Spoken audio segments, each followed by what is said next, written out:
Skyrim has over 1,000 NPCs scattered across its frozen world, and after spending way too many hours digging through every single one of them, I can tell you that most people have only ever scratched the surface of who these characters actually are and what makes them so interesting. I'm the creator and editor of this video, and honestly, this one started as a personal obsession. I kept noticing that people talk about the same 15 NPCs over and over, and meanwhile there are hundreds of characters with wild backstories, bizarre schedules, hidden dialogue, and lore implications that almost nobody ever talks about. So I put this together to fix that. When I was assembling it, I made one specific choice. I ordered these characters not by importance or faction, but by how much hidden depth they actually have once you start digging. That meant some fan favourites rank lower than you'd expect, and some completely overlooked characters end up near the top. I think that's more honest and more interesting. Before I move forward, I'm counting on you to support my channel by clicking that tiny subscribe button so that we can spread these amazing videos to folks like you around the world. Thank you. Alright, let's get into it. We are going to go through all 1009 named NPCs in the base game of Skyrim. We are talking backstories, secrets, lore, hidden dialogue, and how they actually rank when you put them all side by side. Some of these will surprise you. Some will genuinely disturb you, and a few of them will make you see the entire game differently. Let's start at the bottom and work our way up. The NPCs at the very bottom of the ranking are not bad characters. They are just thin. They exist to fill a world, to say a single line, to point you in a direction, or to buy your iron ore. That is a legitimate function, and Skyrim does it with more personality than most games. But when you compare them to what this game is capable of, they do not hold up. Silda the Unseen is a beggar in Windhelm. She wanders the streets, asks for coin, and has a few lines of generic dialogue. That is mostly it. But what makes her slightly more interesting than a complete throwaway is that her name, Silda the Unseen, suggests a history that the game never actually gives you. Someone at Bethesda named her that intentionally. She is unseen. She lives in the most racially hostile city in Skyrim. She is a beggar, and her name points toward a life lived in deliberate invisibility. The game does not elaborate. But the name alone bumps her up from completely forgettable. Brenuin is the Whiterun beggar. He drinks, he begs, he occasionally comments on the war or the weather. He represents the underclass of Whiterun, the people who exist in the shadow of Dragonsreach and the Companion's wealth. Nothing in his dialogue is particularly memorable, but he is part of the social texture of the city. He is a reminder that not everyone in Whiterun is a guard, or a merchant, or a warrior. Narfi is a different story entirely. He lives in Ivarstead, in a ruined shack, and he is clearly not mentally well. He keeps asking about his sister Rhaida, who has been missing for some time. If you pick up the contract to kill him from the Dark Brotherhood, you find out that his sister is dead, her bones lying in the lake nearby. Nobody told him. Nobody thought it was worth telling the broken man in the shack. Narfi is one of those NPCs where the world's cruelty is not announced with dramatic music. It is just sitting there, quietly, in the details. He ranks low because his mechanics are thin, but his story is genuinely sad and easy to miss entirely. Haeming is the child you saved during the Helgen dragon attack in the very opening of the game. He watches his father Torolf die. He is 5 or 6 years old. After the attack, he ends up in Riverwood with Alvor, his grandfather. He has a handful of lines, mostly about Alvor and about the dragon. He never fully processes what happened to his father in any dialogue, which is either a limitation of the game's writing or, depending on how you read it, a suggestion that the trauma is too large for him to put into words. Children in Skyrim are unkillable, which means Haeming will stand in Riverwood forever, frozen in that moment. There is something quietly haunting about that. Sven is the bard in Riverwood who is competing with Fyendal for Camilla Valerius's affections. He is vain, a little dishonest, and not especially interesting as a companion. His music is mediocre, his banter is limited. But his story with Fyendal and Camilla is one of the first social dynamics you encounter in the game, and the fact that you can help either of them deceive the other says something interesting about the kind of game Skyrim is. It does not judge you for helping someone be petty. It just lets you be petty alongside them. Fyendal is Sven's rival, a wood elf, who works at the mill and has genuine feelings for Camilla. He is a decent early game follower, better with a bow than most options available at that level. His rivalry with Sven is played mostly for light comedy, but Fyendal's position as a Bosmer living in a mostly human town adds a quiet layer the game does not really comment on. He exists there, he works there, he competes for love there. The game does not make a big deal of that, and maybe it should not. But it is worth noticing Camilla Valerius runs the Riverwood Trader with her brother Lucan. She is the object of both Sven and Fyendal's affection, and depending on which quest you do, she can end up with either of them. What is rarely noted is that Camilla herself is not particularly interested in being the prize in someone else's competition. Her dialogue suggests she finds both of them somewhat exhausting. She is also an Imperial, far from home, running a shop in a small Nordic village during a civil war. That context tends to get lost in the love triangle framing. Lucan Valerius is her brother and the shop owner. He hires you to retrieve the Golden Claw from Bleak Falls Barrow, which is one of the earliest quests in the game. He is straightforward, pragmatic, and not especially deep, but the Golden Claw quest is important because it is most players' first experience with Nordic ruins, with Draugr, with the ancient architecture of Skyrim's past. Lucan, without knowing it, sends you into the world for the first time. He is functionally the game's first real quest giver, and that earns him a small amount of respect. Gerda is the Nord woman who runs Riverwood with her husband Hod and her brother Ralof. She is a Stormcloak supporter, and if you follow Ralof out of Helgen, she is the first person to help you. She gives you food, gold, and directions. She asks only that you warn the Jarl about the dragon. She is capable, quietly authoritative, and has a genuine stake in the civil war, not as an ideologue, but as someone whose family is directly involved in it. She is a better written small-town character than the game usually gets credit for. Hod is Gerda's husband. He runs the mill.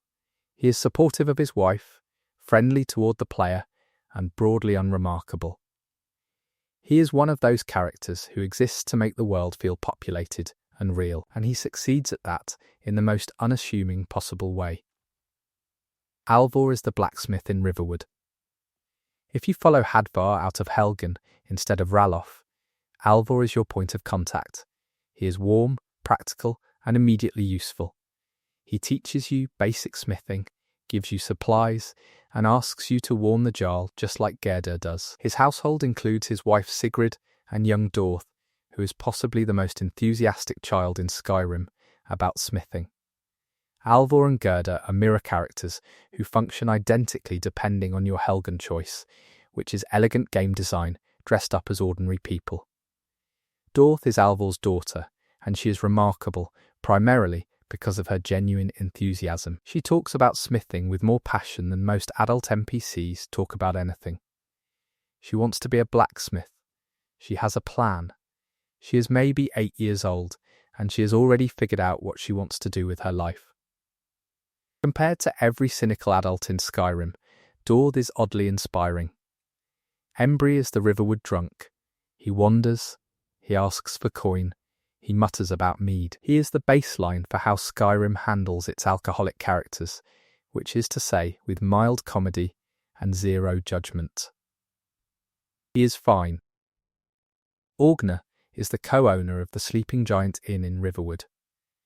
He is taciturn, practical, and slightly more interesting than he appears because, depending on certain quest outcomes, Delphine's secret room and double life are things he potentially knows about, or at least suspects. He never says so directly, but he has worked in that inn for years alongside a woman who turns out to be a blade hiding from the Thalmor, and his complete lack of curiosity about her is either deeply incurious or deeply professional. The game suggests it might be the latter. Delphine. Now we are getting somewhere. Delphine is introduced as the innkeeper of the Sleeping Giant Inn, which is immediately suspicious because she is far too competent, far too watchful, and far too uninterested in small talk for someone who runs an inn in a small village. She is a blade, one of the last survivors of an order that once served the Emperor and was hunted to near extinction by the Thalmor following the Great War. She has been in hiding for years, operating under an assumed identity, and she is the one who first confirms to you that dragons are returning. Her personality is often criticized as abrasive, and she is. She is also right about almost everything she suspects, cautious in ways that have kept her alive for a long time, and utterly unwilling to compromise her mission for anyone, including you. That inflexibility is frustrating. It is also completely consistent with someone who has watched everything she was loyal to burn down. Delphine is one of the most convincingly written characters in the game, even when she makes you want to throw her off the throat of the world. Esbern is the other surviving blade, and he is the opposite of Delphine in almost every way. He is paranoid to the point of paralysis, has been hiding in the Ratway in Riften for years, and is surrounded by his research into the Dragon Crisis. Where Delphine is action-oriented and cold, Esbern is warm, scholarly, and frightened. He has spent decades reading prophecy and watching for signs of what he feared was coming. And when you finally find him, he is both terrified and quietly relieved. He is voiced by Max von Sydow, which was a genuinely inspired casting choice. Esbern sounds like a man who has been afraid for a very long time. Let's talk about Riften for a while, because Riften has some of the most interesting NPCs in the game. Brynjolf is the first member of the Thieves Guild you meet. He runs a swindling scheme in Riften's marketplace, selling fake Falmer blood elixir to people who should know better. He is charming, confident, and immediately likeable, which is a real achievement for a con artist. His introduction sets the tone for the Thieves Guild questline, which leans more into the romantic mythology of thieves as a kind of anti-establishment institution than it does into the grimier reality of organised crime. Brynjolf is the face of that mythology. He is also, once you join the guild, one of the more reliable people in it. He does not betray you. He does not have a hidden agenda. He is just good at his job and genuinely invested in the guild's survival. Mercer Frey is the guildmaster when you arrive, and he is one of Skyrim's better antagonists precisely because he is not obviously villainous for most of the questline.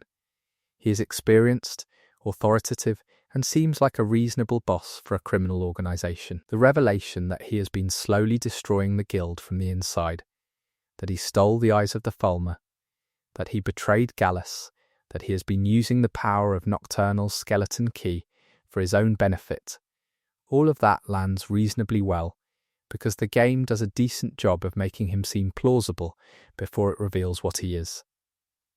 He is not a twisted, cackling villain. He is a pragmatic man who decided his own survival and enrichment was worth more than his loyalties, and then he made that calculation consistently for years. Carlia is the Dunmer thief who has been framed for Gallus's murder by Mercer Frey. She has spent 25 years in exile, hunted by the guild she used to serve, building the evidence that would eventually clear her name.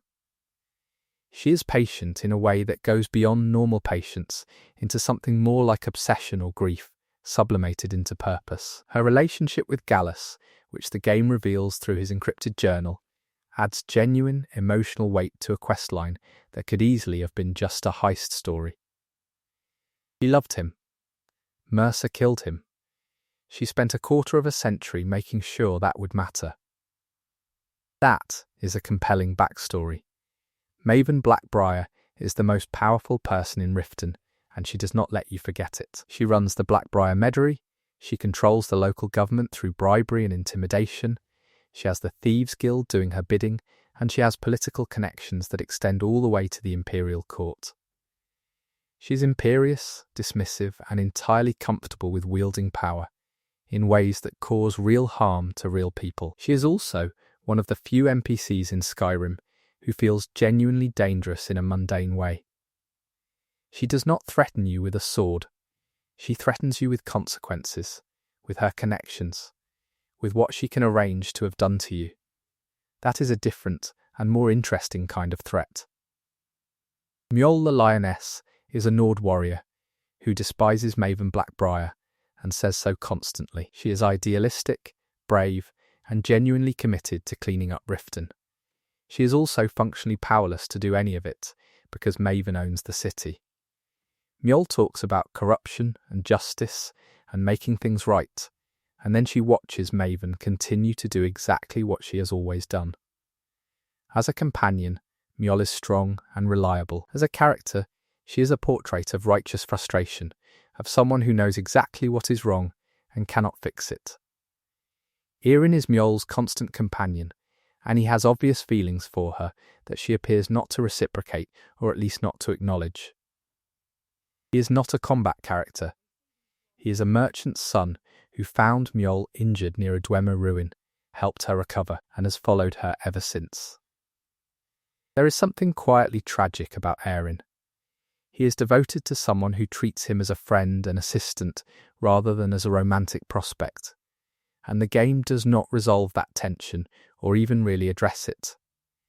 He is just always there, following Mjol around Riften, committed to a relationship whose terms he did not get to define. Wujita is a Saxhleel, a lizardman or Argonian, who is addicted to skooma and working at the docks in Riften.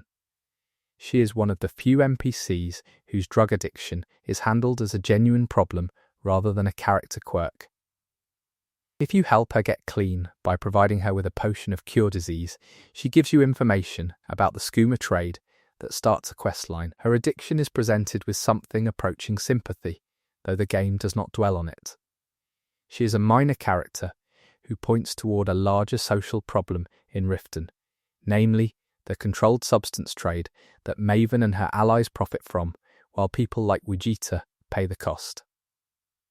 Sibby Blackbriar is Maven's son, and he is currently in Riften's jail. He put himself there by having his fiancée's brother killed and then beating the fiancée when she objected. He is arrogant, entitled, and completely convinced that his mother's influence will get him out of any trouble. He is probably right. The fact that he is sitting in jail at all is more accountability than most Blackbriars face. His questline involves him hiring you to track down his missing ex-fiancée Sfidi. He is not a sympathetic character, but he is a useful illustration of what generational wealth and protection from consequences actually produces. Hemming Blackbriar is Maven's other son, and he is essentially his mother's enforcer and assistant. He is colder and more professionally competent than Sibby, but equally aware of his family's power. He has little depth beyond his function in Maven's operation. He is the kind of character who exists to remind you that the Blackbriar family is a system, not just one woman. Ingun Blackbriar is Maven's daughter, and she is genuinely interesting in a way her brothers are not. She is fascinated by alchemy, specifically by poisons.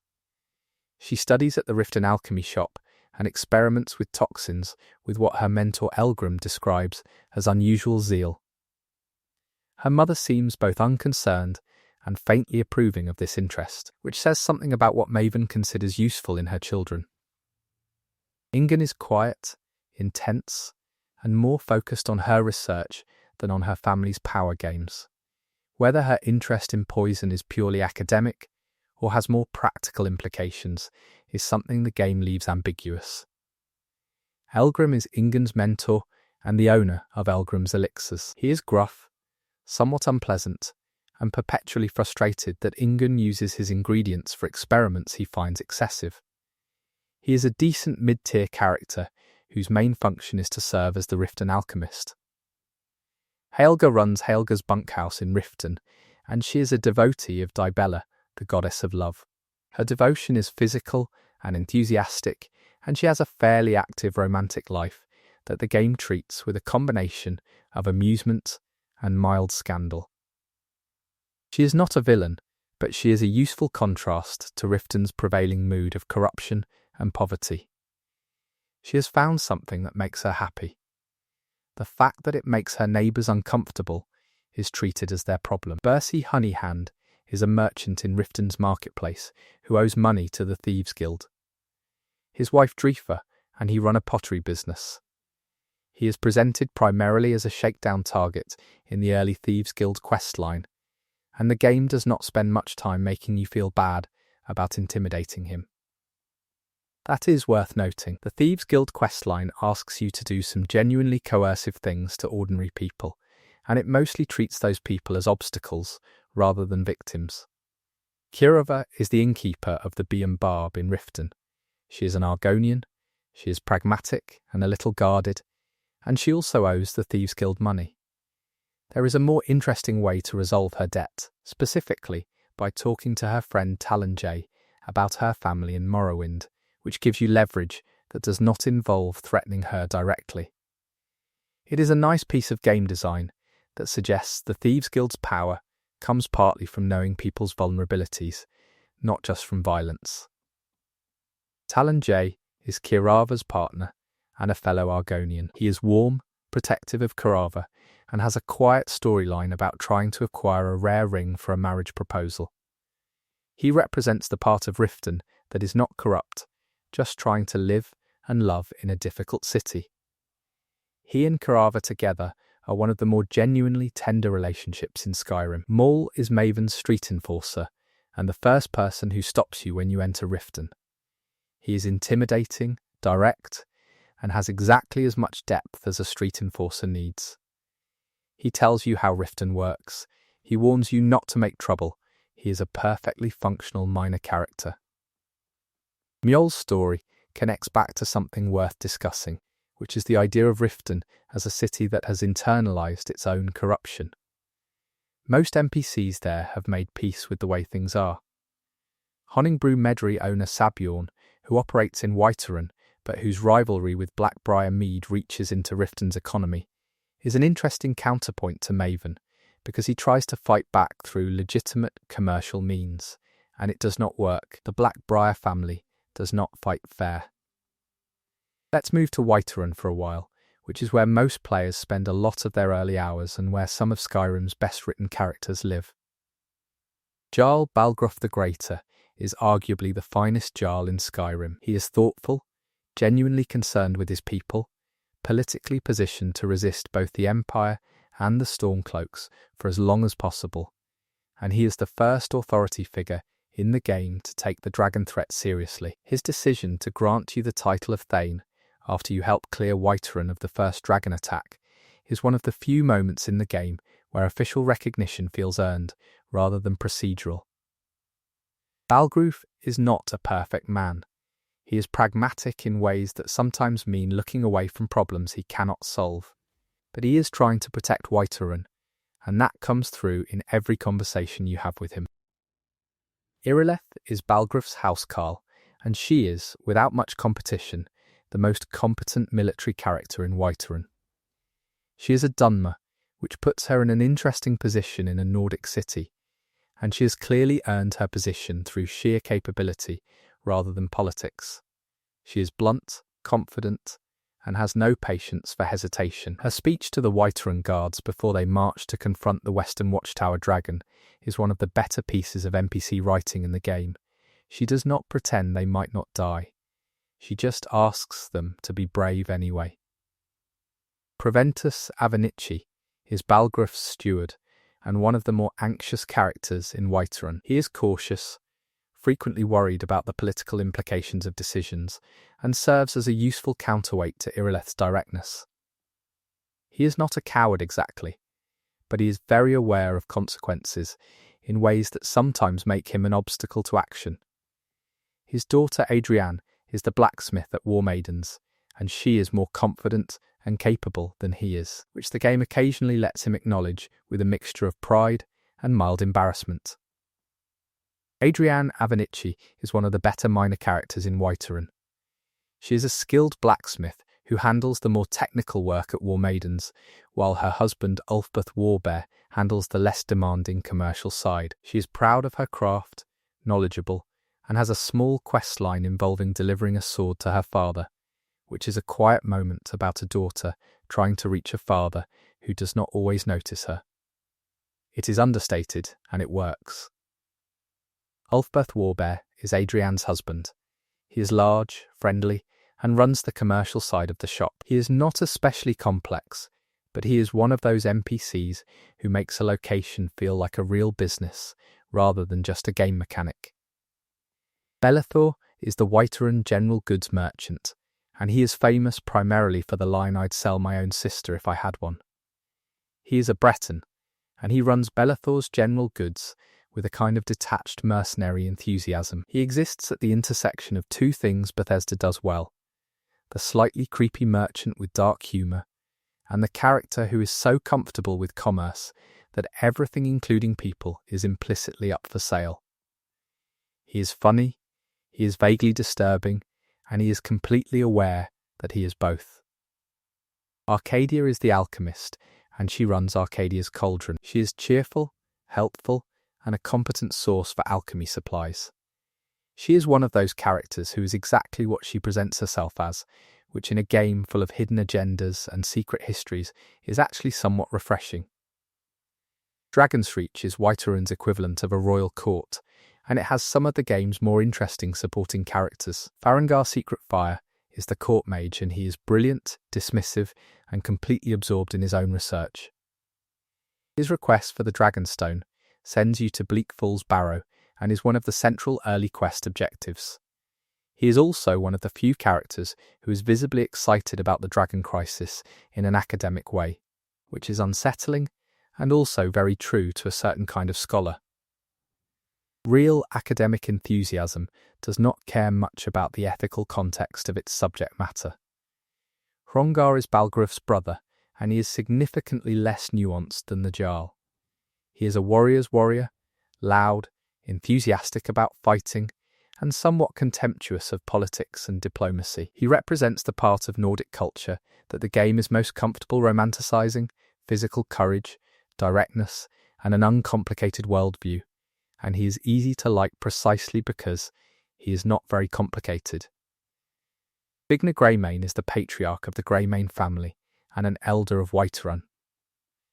The Greymane family is one of two major families in Whiterun, along with the Battleborns, and they are on opposite sides of the civil war. The Greymanes support the Stormcloaks. The feud between these families runs through Whiterun like a crack in the foundation, and Vignar represents the older, more ideologically committed end of the Stormcloak sympathy. He is not a fighter anymore, but he has strong opinions about what the Empire did to the Nords of Skyrim, and he is not quiet about them. Orland Greymane is Vignar's son and the blacksmith of the Companions.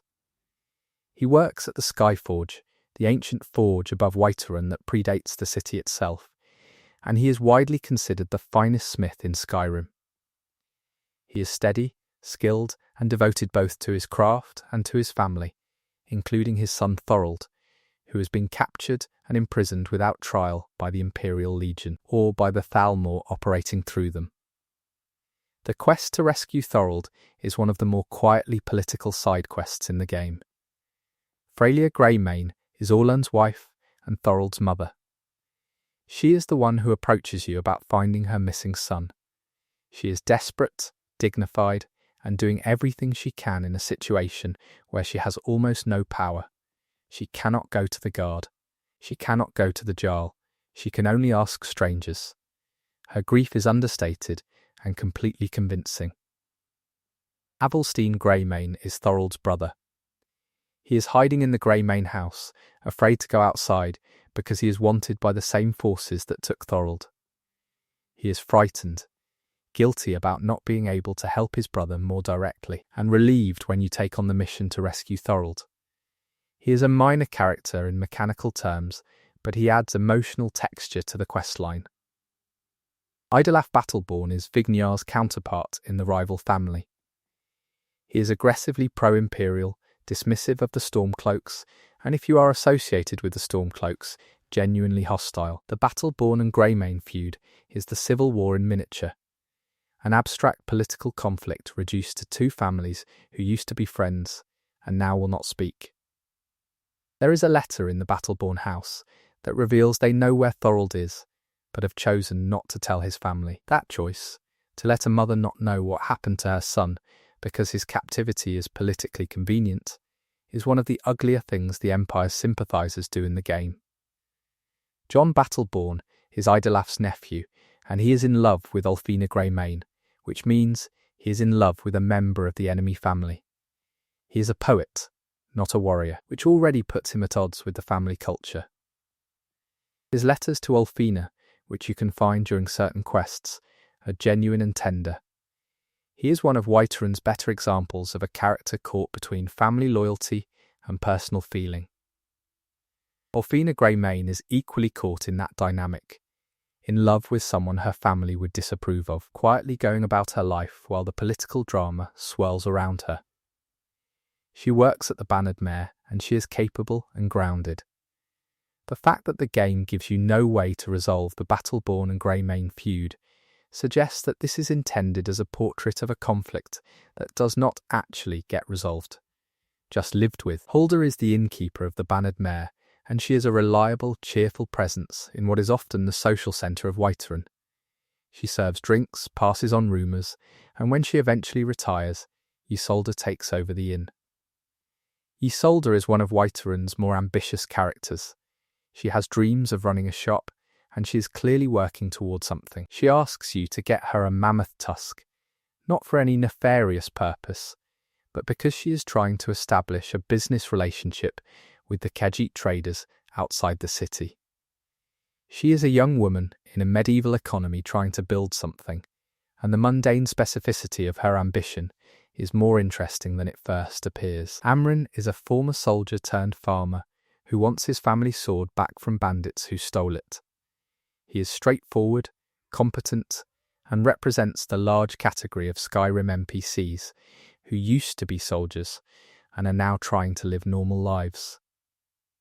His questline is simple, but it says something about how violence follows people, how the skills that kept you alive in a war do not just turn off. The companions deserve their own extended section, because they are one of the more interesting factions in the game once you understand what is actually going on with them. The companions are the warrior guild of Skyrim, based in Jorvaskr in Whiterun, and they present themselves as an honourable fighting organisation with roots going back to Ysgramor himself. What they do not advertise is that the inner circle, the circle, are all werewolves. This is not incidental to the faction, it is the central tension. Kodlak Whitemane is the harbinger of the companions, and he is, by any reasonable measure, the moral heart of the faction. He is old, dignified, and deeply troubled by the werewolf blood that runs through the circle. Not because he is afraid of it or disgusted by it, but because he believes it will cost him Sovngarde after his death. Hercene, the Daedric prince of the hunt, claims the souls of his werewolves. Kodlak wants to cure himself before he dies, so that his soul can go to the Nord afterlife rather than Hercene's hunting grounds. He is a thoughtful old warrior trying to die on his own terms, and his murder by the Silver Hand near the end of the companion's questline is one of the game's more genuinely affecting moments. Skjor is a Circle member who takes a very different view. He was the one who pushed for Vilkas's werewolf transformation and who recruits you into the Circle. He embraces the beast blood, sees it as power rather than curse, and is contemptuous of what he sees as Kodlak's excessive guilt about something that has given the companions their strength for generations. He is not wrong that it is a source of strength. He is perhaps wrong about whether strength is the only thing that matters. His death at the hands of the Silver Hand is meant to motivate the Circle's revenge, and it works because Skjor, despite being a relatively minor character, is vivid enough to miss. Ayla the Huntress is the most developed of the Circle's werewolves, and one of the more complex companions in the faction.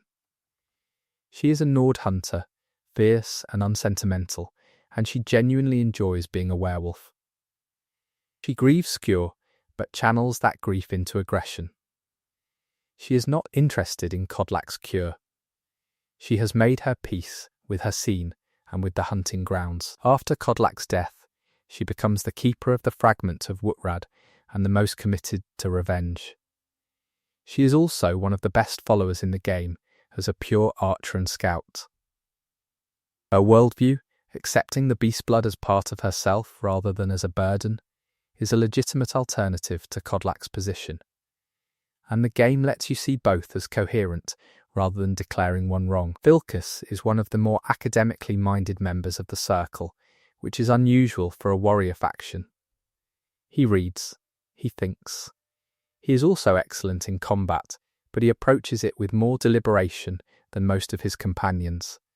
He is initially skeptical of you and blunt about it, which is refreshing in a context where most NPCs are either immediately welcoming or immediately hostile. His brother Farkas is nearly his opposite in personality. Farkas is large, strong, uncomplicated, and deeply kind.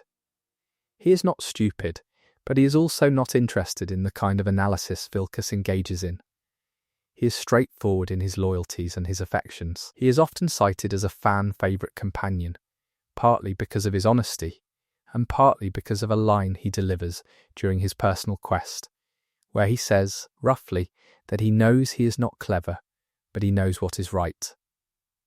That kind of self-aware moral clarity is more impressive in its way than Vilkas's more intellectualized ethics. Rhea is the newest member of the companions before you arrive. She is eager, enthusiastic, and still finding her place in the hierarchy. She is Roman in name and style, slightly out of place in a very Nordic organization, and her enthusiasm has a slightly desperate quality that suggests she is working hard to prove herself. She does not have a deep personal questline, but she is a convincing portrait of someone at the beginning of their career in a warrior faction. And Jeddah Stonearm is less welcoming than most of her companions. She is blunt, a bit abrasive, and quick to challenge other members. She represents the competitive culture of the companions in its less appealing form. The part where everyone is always evaluating everyone else and status is something you have to defend constantly. The Silver Hand, the companions' antagonists, deserve a brief mention. They are a group dedicated to hunting werewolves, and they are presented as villains in the context of the questline. But their actual position is more ambiguous than the game acknowledges. They are killing werewolves. Werewolves that belong to an organization with serious power in Skyrim. The ethics of the conflict are considerably messier than the questline framing admits. Now let's talk about the College of Winterhold. Winterhold itself is one of the more atmospheric locations in the game, a declining city on the edge of the Sea of Ghosts, most of it having fallen into the sea in an event called the Great Collapse, roughly 80 years before the events of the game. The Nords of Skyrim largely blame the college for the collapse, and that resentment defines the relationship between the college and the surrounding community. Mirabelle Irvine is the master wizard of the college, and effectively the person who runs its day-to-day operations. She is competent, slightly brisk, and very much the adult in the room when the questline starts to spiral. She gives you your initial tour of the college and establishes the rules and expectations of the institution. She dies in the later parts of the questline in a way that is supposed to be shocking and significant, and it is, partly because Mirabelle is so convincingly just a person doing a difficult job. Savos Aran is the Archmage, and he has a secret that the questline eventually reveals. In his youth, he led a group of students into Labyrinthian in search of power, and when his companions were overwhelmed by the dangers inside, he used their magical power to bind a dragon priest rather than trying to save them. He has been living with that choice for decades. By the time you meet him, he is a distinguished scholar and leader, and also someone who has made a peace with his past that has never fully held. His death at the hands of Ancano is the event that kicks the questline into its final phase, and it carries the weight of that buried history. Ancano is the Thalmor liaison to the college, and he is the questline's primary antagonist. He is arrogant, manipulative, and from the moment you meet him, it is clear he has an agenda that has nothing to do with scholarship. He is not a complex villain. He is a convinced ideologue who believes Thalmor supremacy justifies whatever he does to achieve it, and his attempt to use the Eye of Magnus to reshape the world is the kind of apocalyptic ambition that the Thalmor seem genuinely capable of. He is effective as a villain precisely because his arrogance is so consistent. He is never uncertain. Tolfdir is the gentle opposite of Ancano. He is the oldest active professor at the college, and he teaches the introductory classes. He is warm, patient, and genuinely excited by magic in a way that has not dimmed despite decades of practice. He is also, in the questline's later stages, one of the people most affected by events at Sarthal, and his concern and grief are entirely consistent with his established personality. He is one of the game's better depictions of a scholar who has remained genuinely human despite a lifetime in academia. Urag Gro-Shub is the Orc librarian of the Arcaneum, and he is, without competition, one of the greatest minor characters in Skyrim. He is deeply protective of his books. He will threaten violence over mistreatment of library materials. He is gruff, direct, and occasionally darkly funny. But he is also clearly devoted to the preservation of knowledge in a way that goes beyond job function. The Arcaneum, under Urag's management, is one of the finest magical libraries in Tamriel. He knows it, and he is proud of it, even if he expresses that pride primarily by threatening students who damage the books. Haralda is the gatekeeper of the college and one of the more formidable minor characters. She tests new applicants before allowing them entry, and her test is calibrated to the applicant's apparent skill, which is a small but convincing piece of world building. She is confident, somewhat severe, and clearly excellent at what she does. Arniel Gain is a researcher at the college who is working on a project he is very secretive about. His questline involves him replicating an experiment connected to the disappearance of the Dwemer, and it does not end well for him. His curiosity and his secrecy combine in a way that is meant to suggest that some knowledge comes at a cost that cannot be anticipated. He is a decent representation of the archetype of the scholar undone by their own research. Enthir is the college's black market merchant and fence. He operates quietly outside the official channels of the college's economy, and he is connected to various criminal networks through the game's broader interconnected questlines. He is useful, morally flexible, and not especially forthcoming about his operations. He represents the part of any institution that handles the things the institution does not want to acknowledge. Jizargo is a Khajiit student at the college, and he is deeply, openly competitive. He is convinced he will be the greatest mage in Skyrim, and he says so frequently. He is also genuinely talented and hard-working, and his overconfidence is more endearing than annoying, because he is clearly backing it up to some degree. He has a quest that involves experimental scrolls that malfunction in a dangerous way, which he handles by asking you to test them rather than testing them himself. This is either clever or dishonest, depending on your interpretation, and Jizargo would probably argue it is both. Onmund is the Nord student at the college, and he is dealing with the cultural tension of being a Nord who practices magic in a society that is skeptical of magic. His family disapproves of his choices. He is uncertain, but determined. He represents the characters in Skyrim who are navigating the gap between what their culture expects of them and what they actually want, and he does it with less drama than most. Brelina Marion is the Dummer student, and she is quiet, serious, and occasionally performs magical experiments that go wrong in ways that involve the player. She has a comfortable confidence in her own lineage and magical potential that sits interestingly alongside her actual student status. She is from House Telvanni, a Dunmer house known for its magical power and independence. That background gives her a context that most of her fellow students lack.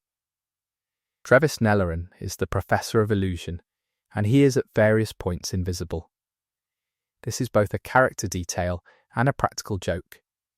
He is fine as a character, primarily useful as a trainer, and his tendency toward invisibility is played primarily for mild amusement.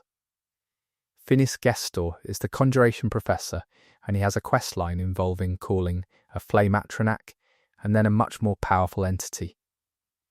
He is technically competent and has a slightly melancholy quality that fits the Conjuration school, which is after all the magic of things that should not be here. Sergius Turianus is the Enchanting Professor, and he has a quiet side drama about the supply of soul gems to the college, which involves corruption that he seems either unaware of or willing to overlook. Colette Marantz is the Restoration Professor, and she is somewhat defensive about her field. She is aware that Restoration is considered the least prestigious school of magic at the college, and she is quietly but persistently annoyed about it. Her defensiveness is entirely understandable and makes her one of the more sympathetically human faculty members. Now let's talk about the companions of the main quest, specifically the Greybeards. The Greybeards live at High Hrothgar on the throat of the world, and they are perhaps the most deliberately withholding group of quest-givers in the game. They are masters of the Thuum, the ancient Nord art of the voice. Their leader, Arngeir, speaks for the group because the others have suppressed their own voices to avoid accidentally destroying things with casual speech. This is not metaphorical. Their senior member, Paarthurnax, is a dragon and one of the most consequential characters in the game. Arngeir is the greybeard you interact with most. He is wise, cautious, and deeply committed to the philosophy that the Thuum should not be used for worldly purposes. He is sceptical of you, then watchful, then gradually accepting. His reluctance to give you information about the blades is not simple obstruction. It reflects a genuine belief that the blade's approach to the Thuum and to dragons is dangerous. He is right about some of this. He is also occasionally frustrating. The tension between his wisdom and his inflexibility is one of the more interesting philosophical arguments in the game. Paarthurnax is the single best character in Skyrim, and it is not close. He is a dragon, an ancient and powerful one, and he is also a monk and a philosopher who has lived on the throat of the world for thousands of years in meditation and contemplation. The revelation of who Paarthurnax actually is, that he was Alduin's general in the ancient war, that he helped the ancient Nords learn the words of power that let them eventually defeat the World Eater, that he chose to turn against his own nature and his master and then spent millennia in isolation as penance, is one of the genuine narrative achievements of the game. He talks about the Dova, the dragon nature, with a kind of intimate authority. He explains what it is to be a creature whose fundamental drive is domination, and then he explains what it cost him to choose something different. His line about meditating on the word of balance is not a joke. It is the most honest thing any character in the game says about the difficulty of being good. The Delphine and Esben questline asks you to kill Paarthurnax because of what he did in the ancient war. This is the most philosophically rich choice the game offers. The blades are not wrong that Paarthurnax has blood on his hands. Paarthurnax is not wrong that he has been different for thousands of years. The game does not resolve this, which is either cowardly or realistic, depending on your temperament. Let's spend time with the Civil War NPCs, because they are some of the most politically interesting characters in the game. General Tullius is the Imperial commander in Skyrim, and he is one of the more honestly written authority figures in the game. He is a competent general, an outsider to Nord culture, who is trying to manage a situation he finds culturally alien, and he is largely committed to the mission of keeping Skyrim in the Empire, even when he seems personally sceptical of some of his orders. His relationship with the Thalmor is complex. He follows the White Gold Concordat's restrictions on Talos worship, even though he seems personally indifferent to religion. He is doing his job. That is both his strength and his limitation. Legate Rick is Tullius's second in command, and she is a Nord herself, which gives her a complicated position. She is fighting against her own people on behalf of the Empire, and she is entirely clear-eyed about why. She believes the Empire, for all its flaws, is the best chance Skyrim and the Nords have against the Thalmor in a longer conflict. She is not a fanatic. She is someone who has made a hard political calculation and is sticking to it even when it costs her personally. Ulfric Stormcloak is the leader of the Stormcloak Rebellion and the Jarl of Windhelm. He is one of the most debated characters in the game's fanbase because he is positioned as either a freedom fighter or an opportunist depending on your perspective, and the game provides evidence for both readings.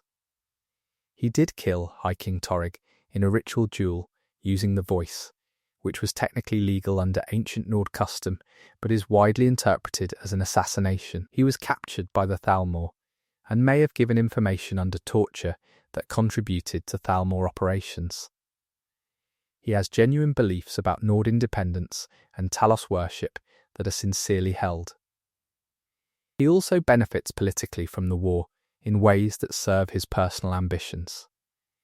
His complexity is not an accident. Galmar Stonefist is Ulfric's general, and he is much more ideologically pure and much less complicated. He is a warrior who believes in the Stormcloak cause without ambiguity and has no patience for nuance.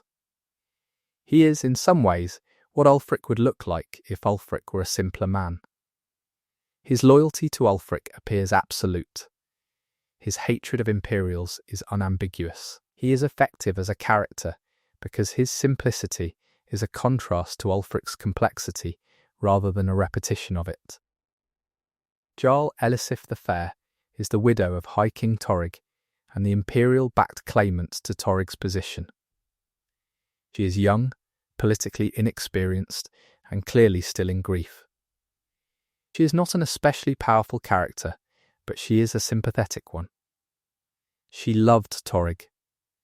His death by Ulfric was personal for her, in a way it was not for most of the people debating the politics. Her relationship with Volk Firebeard, her steward, suggests someone who has good advisors and is learning to rely on them, which is not the worst way to navigate political inexperience.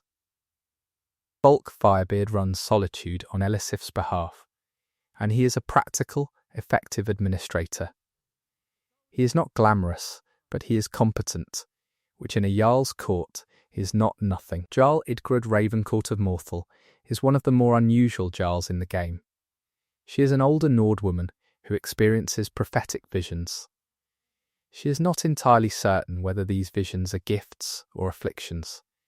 She is thoughtful, slightly remote, and has a strong sense that she sees things about the nature of the world that others do not. Her daughter, Idgrod the Younger, has inherited this gift and is navigating what it means. The Morthal questline, involving a burned house, a suspected vampire, and a community's grief and fear, runs through Idgrod's leadership and reveals her as someone who is willing to sit with ambiguity rather than demanding simple answers. Benor is a guard in Morthal who challenges you to a brawl. He is unremarkable, except that he can become a follower after you defeat him, which raises quiet questions about what kind of relationship this is supposed to be. Yorick is Idgrod's son, and he has the family gift of visions. He is a child, and he is frightened of what he sees. His situation is one of the quieter tragedies in Morthal, a boy with an unusual mind in a community that is not especially equipped to help him. Phalion is Morthal's resident mage, and he lives slightly apart from the community. He studies vampirism, which is not a popular subject in Morthal given the events of a key questline. He also has the ability to cure vampirism, which is one of the more practically important services any NPC in the game can provide. His scholarship in an unpopular area makes him a social outsider, but he is not especially bothered by it. Alva is a vampire living secretly in Morthal, and she is at the centre of the Burned House questline. She is the most directly villainous character in Morthal, though the game gestures toward a backstory for her that the questline does not fully develop. She is an agent of Movarth Piquine, a master vampire who is planning to use Morthal's population as a food source. Her death and Movarth's death resolve the questline, but the question of how many other communities in Skyrim might have similar infiltrations is left open. Let's now talk about some of the game's most significant Daedric questline characters, because they involve some of Skyrim's most interesting NPC writing. Moira is a hag in a mine near Markarth, and she is specifically notable because she is one of the few characters in Skyrim with entirely mundane evil motivations. She is not working for a Daedric prince. She is not part of a conspiracy. She just kills people who come near her cave and sometimes eats them. She is a humanoid enemy rather than a named NPC with dialogue, which tells you something about how the game categorizes certain kinds of danger. Sinding is an interesting case. He is a Nord man serving time in Falkreath's jail for the murder of a little girl, a crime he committed while in a werewolf transformation he could not control. He stole Hircine's ring, hoping it would help him control his transformations, but the stolen ring made them worse and unpredictable instead. His quest involves either hunting him for Hircine or protecting him from Hircine's hunters. His guilt is genuine. His monster is partly his fault and partly circumstance. The game lets you decide how much that distinction matters. The Falkreath NPCs are generally interesting because the town is built around a graveyard, which is unusual. Dead Crone Rock overlooks it. The hold has a disproportionate number of death-adjacent characters. Runiel is the steward priest of Arkay in Falkreath, and he tends the graveyard. He was a court mage in the Imperial Court before the Great War, and during the war he did things he has never forgiven himself for. He came to Falkreath and became a man who cares for the dead as a form of penance. That backstory is delivered in a relatively small amount of dialogue, but it lands effectively. Sven the Elder is different from Riverwood Sven. He is an older man in Falkreath, and if you dig into his background, there are suggestions of a more complicated past than his current retired life implies. Lod the blacksmith in Falkreath is the person who asks you to find a stray dog that has been seen near town. The dog is Barbas, who is the companion of the Daedric prince Clavicus Vile. Lod does not know this. He just wants a dog, possibly as a guard animal for his smithy. His completely ordinary request leads to one of the more entertaining Daedric questlines in the game, because Barbas can talk, and he has a great deal to say about his master. Clavicus Vile is the Daedric prince of wishes and deals, and the Mask of Clavicus Vile questline is one of the game's better Daedric stories. Vile is charming, petty, and entirely serious about his offers, while being completely indifferent to the human cost of his deals. He is not a villain in the way that Mehrunes Dagon is a villain. He is more like a system, a market, a mechanism for the exchange of desire and consequence. His relationship with Barbas, who functions as both companion and conscience, is one of the game's most interesting dynamics. Barbas the dog, and Barbas is voiced clearly enough that you understand he is an intelligent entity, is exasperated by Vile, and devoted to him simultaneously. He is effectively trying to stop you from making a deal he knows will go badly, while being physically unable to stop Vile from making the offer. His loyalty to a master who does not appreciate it is touching in a way the game does not particularly draw attention to. Sanguine is the Daedric prince of debauchery, and his questline, Sam Gweven, is probably the funniest questline in the game. He appears as a cheerful drunk who challenges you to a drinking contest, and the result is a quest that takes you to a giant's camp, a Hagraven wedding, and various locations across Skyrim, piecing together what happened during a night you cannot remember. It is hangover as a Daedric quest. Sam Gweven is the name Sanguini uses for this particular appearance, and the character is played so warmly and without malice that it is easy to forget you are interacting with one of the 17 princes. Shir Gorath is the Daedric Prince of Madness, and his questline is A Mind of Madness, set inside the mind of Pelagius Septim III, the Mad Emperor. Shir Gorath is voiced with genuine comedic timing, and the questline is consistently inventive. What makes Sheogorath interesting as a character in the broader Elder Scrolls context is the implication, well established in prior games, that the current Sheogorath might actually be the former hero of Kvatch, a mortal who became a god at the end of Oblivion. The game does not confirm this, but if you pay attention to certain lines, it suggests it strongly. The Sheogorath you meet in Skyrim has a particularly warm attitude toward Pelagius, almost protective, and knows more about the Mad Emperor's inner life than a detached Daedric prince would need to. Mephala is the Daedric princess of lies and secrets, and her artifact is the Ebony Blade. Her questline begins in Whiterun, where she contacts you through a shrine in Dragonshriek's children's area, which is unsettling in itself. Her artifact feeds on betrayal, strengthened by killing people who trust you. She is one of the game's more genuinely malevolent princes. Where Sanguine plays his debauchery for laughs, Mephala's intrigue is cold and purposeful. Molag Bal is the Daedric prince of domination and enslavement, and his questline is the House of Horrors, set in an abandoned house in Markarth. He has been torturing a priest of Bothia named Logrolf the Willful, and the questline requires you to help break Logrolf so that Molag Bal can have his mace back from a vigilant of Stendar.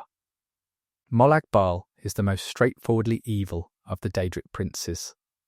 His portfolio is enslavement. There is no benign interpretation of his domain. The mace you receive from him, Mace of Molag Bal, is one of the most morally tainted artifacts in the game. Logrolf the Willful, the priest you beat with the mace at Molag Bal's direction, is one of Skyrim's more disturbing minor characters. He is defiant right up until he is not, and the transition from resistance to submission is intended to be uncomfortable. It is. Namira is the Daedric prince of the dark and ancient things, and her questline involves cannibalism. The Coven of Namira meets in a chamber under the Hall of the Dead in Markarth, and they eat the dead. The questline, The Taste of Death, requires you to deliver a live victim to the cannibals and participate in the feast. Iola, who recruits you, is charming and matter-of-fact about the whole thing in a way that is more disturbing than overt menace would be. The priest Verulus, who you have to deliver to the feast, is one of the game's better minor victim characters. Markarth is one of the most politically complicated cities in Skyrim, and it deserves extended treatment. The city is built on and in Dwemer ruins. The stone is ancient, and the government is modern, and the two sit together uneasily. The Forsworn, who are the indigenous Raichmen, who were ethnically cleansed from Markarth 30 years before the game begins, are a constant threat outside the city walls and increasingly inside them. Jarl Igmund controls Markarth, and he is genuinely troubled by the Forsworn situation. His father, Hrolfdir, made a deal with Ulfric Stormcloak years ago to retake Markarth from the Forsworn in exchange for allowing Talos worship. The deal was later disavowed by the Empire. Igmund knows this history, and it has shaped his political caution. He is not a villain. He is a man trying to govern a city with a complicated past and very limited options. Thongvor Silverblood is Igmund's political opponent, and he is the head of the Silverblood family, which controls most of Markarth's wealth through the Sidna mine. He is hostile, powerful, and aligned with the Stormcloaks. If the Stormcloaks take Markarth, he becomes Jarl. He is not a better option than Igmund, he is just a different concentration of power. Thonar Silverblood is Thongvor's brother, and he is the one who runs the practical operations of the family's power. He is directly involved in using Sidna Mine, which is Skyrim's only prison where prisoners are literally worked in the mines, as a mechanism of political control. He is also, it turns out, closely connected to the Forsworn questline in ways that reveal the Silverblood family's complicity in various crimes. Madanach is the king in rags, the Forsworn leader imprisoned in Sidna Mine for the past 16 years. He is the most morally complex NPC in Markarth and possibly in the game. He led a genuine political revolution. The Reekman had legitimate grievances. He also ordered murders, and continues to order them from prison through his followers. He is a freedom fighter and a murderer, and both of these things are true simultaneously. The game does not resolve this for you. It gives you the information and lets you decide whether to free him or kill him. Nepos the Nose is an elderly Reekman who seems to be a harmless old man. He is not. He is Madanax's agent in Markarth, operating in plain sight, gathering information, coordinating the underground Forsworn network. His reveal is one of the better quiet reveals in the game. Eltries is a young Reekman who hires you to investigate a Forsworn attack in Markarth's marketplace. He is trying to find out the truth about his father's involvement with the Forsworn. He is cautious, determined, and in way over his head. The questline does not end well for him. His death is one of the more frustrating in the game because he is clearly a good person trying to do something reasonable. Ondalima is the Thalmor Justiciar stationed in Markarth.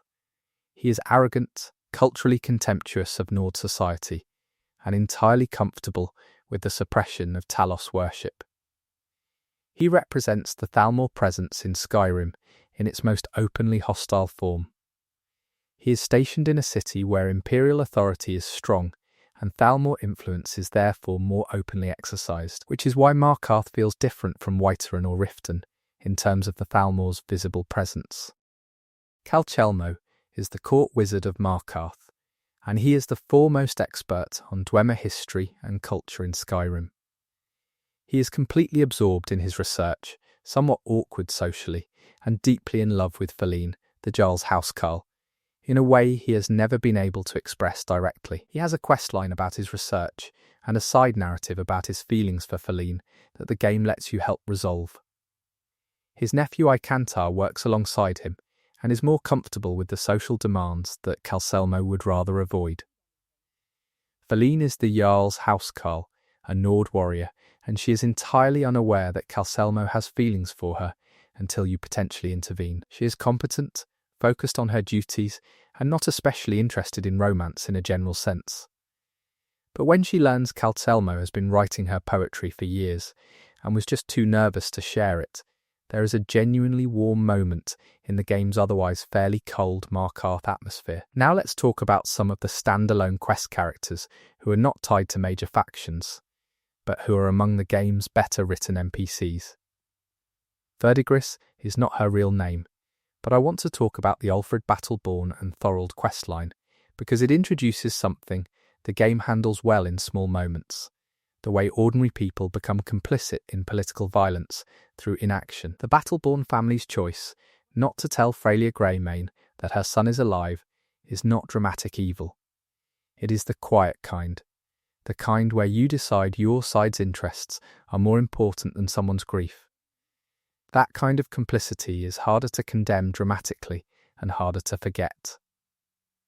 Hadvar is the Imperial soldier who accompanies you out of Helgen if you follow him instead of Ralof. He is a decent person, genuinely troubled by the events of the execution and relieved to survive the dragon attack. He is Alvor's nephew, which grounds him in Riverwood. He is one of those characters who is better than the people and system he serves, and who seems vaguely aware of that without being able to fully articulate it. Ralof is the Stormcloak version of Hadvar, similarly decent, similarly traumatized by Helgen, similarly connected to Riverwood through Gerda. The parallelism between Hadvar and Ralof is intentional. They make different choices based on different loyalties, and both of those choices are presented as legitimate. The game is not telling you which side is right. It is showing you two people who are both trying to do the right thing according to their own understanding, and leaving you to decide. Astrid is the leader of the Dark Brotherhood in Skyrim, and she is one of the game's most significant antagonists, who is also, for most of the questline, presented as a mentor and ally. The Dark Brotherhood is an assassin cult devoted to Sithis, the Void, and its practices are governed by a set of rules called the Five Tenets. Astrid has been running the Brotherhood's Skyrim sanctuary informally, without fully observing the tenets, for some time. She is intelligent, charismatic, and genuinely skilled. She is also, it eventually becomes clear, willing to betray her entire organization to protect herself. Her ending is one of the more genuinely shocking moments in the game, because the game has spent so long establishing her as someone whose competence you can rely on. Cicero is the keeper of the Dark Brotherhood, and he is one of the most distinct characters in Skyrim in terms of personality and voice performance. He maintains the unholy matron, the mummified corpse of the Night Mother, through whom Sithis communicates with the Brotherhood, and he is completely devoted to this role. He is also clearly mentally unstable, performing the role of court jester as a kind of psychological armour for whatever he actually is underneath. His questline arc, where he is initially presented as a threat to Astrid's authority and then revealed as someone who is actually correct about the proper observance of Brotherhood tradition, is a neat piece of structural storytelling. He is loyal to the Night Mother above all things, including Astrid, including you, including himself. The Night Mother is not technically a living NPC, but she is a character. She is the spirit of a woman sacrificed to Sithis in ancient times, and she serves as the intermediary between Sithis and the Brotherhood. The identity of her physical body, who she actually was, is deliberately obscured by the Brotherhood's own mythology. She is calm, purposeful, and entirely clear about what she wants. Her communication with you, as the new listener, is the kind of quiet horror the game does very well. Grelod the Kind is the headmistress of Winterhold Orphanage in Riften, and she is one of Skyrim's most memorable minor characters. Her name is ironic. She is cruel, petty, and abusive toward the children in her care. She beats them, restricts their food, and threatens them against seeking adoption. She forbids the word love. She is a tyrant operating on a small scale, with complete power over people who cannot fight back. Her assassination, which is a Dark Brotherhood quest, is the only one in the questline where the moral calculus is uncomplicated. Everybody wants Grelod dead. Nobody misses her. Aventus Aretino is the child who performs the Black Sacrament to summon the Dark Brotherhood, asking them to kill Grelod.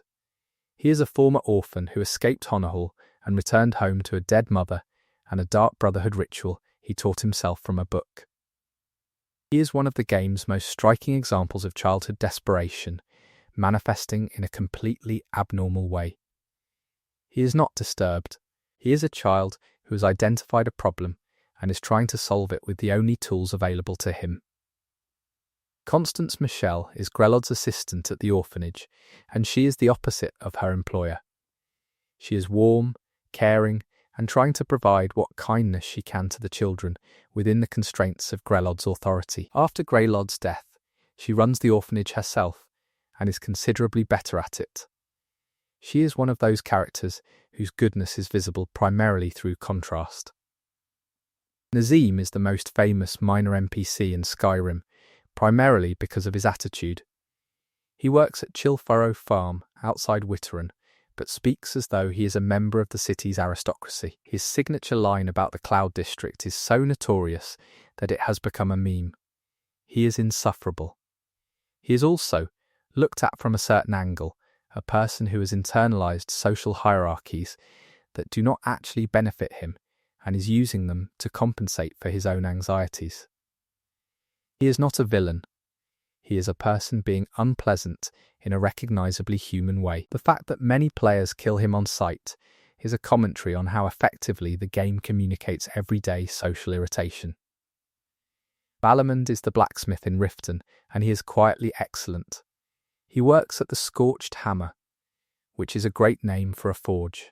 He has a questline about obtaining fire salts for his forge that is minor in mechanical terms, but characterizes him as someone who cares deeply about the quality of his work. He is one of the game's better craftsman characters. Mjol, again, is worth returning to for a moment, because her relationship with Riften is one of the more coherent political portraits in the game. She has made a home in a city she openly hates the governance of. She does not leave. She stays, she talks, she rails against the Blackbriars, and nothing changes. This is an entirely faithful representation of what it is like to live in a place you know is corrupt, but that you cannot bring yourself to abandon. Riften is her city, even as it exhausts her. Sapphire is a Thieves Guild member, and her backstory, delivered in small pieces, is one of the game's darker origin stories. She grew up on a farm. Her farm was attacked by bandits who killed her parents and assaulted her. She eventually got her revenge, ended up in prison, escaped, and joined the Thieves Guild. She chose the name Sapphire herself. Apparently, she is guarded, professional, and not interested in sympathy. But the game, if you know where to look, gives you a way to tell her the identity of her father, a dwarf merchant named Glover Mallory, who did not know she existed. The reaction is small, but real. Glover Mallory is a blacksmith in Raven Rock on Solstheim, and he is Sapphire's father, though he does not know it. He is a former Thieves Guild member who has been living quietly in Morrowind since leaving the guild. His surprise and complicated emotion when he learns his daughter exists and what she has become are delivered through mail, which is a slightly cold delivery mechanism for what is actually a significant emotional moment. But it works in its way. Now let's go north and talk about Windhelm. Windhelm is the oldest city in Skyrim and the seat of Ulfric Stormcloak's power. It is also the most racially segregated city in the game. The Grey Quarter is where the Dunmer refugees live, having fled Morrowind after the Red Mountain eruption nearly 200 years before the game. The docks are where the Argonian workers live. Neither group can own property in the city. Both groups are treated with varying degrees of hostility by the native Nords. This is not subtle subtext. The game is fairly direct about showing you a functioning apartheid city and asking you to navigate it. Brunwulf Freewinter is the most prominent Nord in Windhelm, who objects to this arrangement. He lives in the city, hires non-Nord workers, and is openly critical of the discrimination. He is not especially powerful, and his influence on the city's actual governance is minimal. But he exists as a counterweight to the prevailing attitude, and if the Civil War questline resolves a certain way, he becomes Jarl. Whether that meaningfully changes anything for the Grey Quarter residents is left ambiguous. Ambries Rendar runs the New Jesus Corner Club in the Grey Quarter. He is bitter, understandably, about the Dunmer's treatment in Windhelm. He serves other Dunmer, and they talk about how things were better in Morrowind, even though they left Morrowind for a reason. He represents the community's collective resentment and the complex grief of people who are outcasts in the place they chose as refuge. Savaris Atheron is a Dunmer dock worker who keeps records at the Windhelm docks and has become a target for the Sons of Skyrim, a particularly aggressive subset of Ulfric's supporters who believe non-Nords should not work in Windhelm. Her vulnerability and the harassment she faces are depicted with enough specificity to be uncomfortable. Torbjorn Shattershield is a wealthy Nord merchant in Windhelm who has lost his daughter Frigga to the Butcher, a serial killer operating in the city. He is grieving and angry and slightly unhinged in the way that grief can make people. His family is also connected to an ongoing political drama about trade routes and debts that the game uses as a secondary storyline. Nilsine Shattershield is Frigga's twin sister, and she is dealing with the loss of her sister and the weight of her family's grief and expectation. She is in a difficult position. The game can put her in an even worse position through certain Dark Brotherhood choices. Her story is one of the quieter tragedies in Windhelm. Viola Giordano is an Imperial woman in Windhelm who is absolutely convinced there is a murder in the city. And she is right. She is officious, insistent, and somewhat annoying in her methods, but her suspicions are entirely correct. She represents a type of person the game is broadly sympathetic to. Someone who sees something wrong and cannot get the people in authority to take it seriously.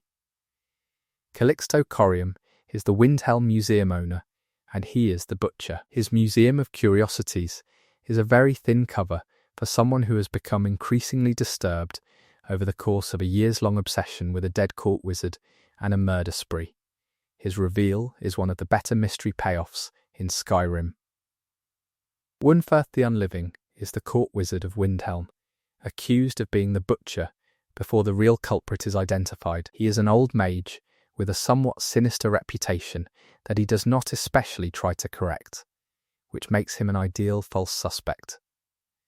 If you take the lazy investigative path, you can have him imprisoned and the murders continue, which should feel bad and does. Let me talk about some of the religious characters in the game, because Skyrim's religious landscape is more politically loaded than it first appears. Brother Verulus, who appears in the Namira questline in Markarth, is the overseer of the Hall of the Dead. He is honest, slightly anxious about the things going on in the hall, and ultimately unable to protect himself from the consequences of investigating them too closely. He is a priest of Arche, the god of life and death, which gives his situation in a cannibal cult questline a particular irony. Heimvar the priest at the Talos Shrine in Windhelm is one of the few characters openly performing the Talos worship that the White Gold Concordat has banned. He does this openly in the most openly pro-Stormcloak city in Skyrim, which is partly protected status. In other parts of Skyrim, Talos worship is clandestine. The political dimension of worship is one of Skyrim's more interesting background themes.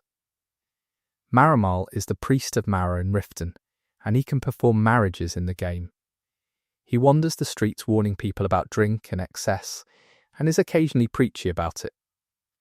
He is not deeply characterized, but he is the mechanism through which the game's marriage system operates, which makes him functionally one of the most important NPCs in the game, if you decide to pursue that storyline. The marriage system is worth a brief digression.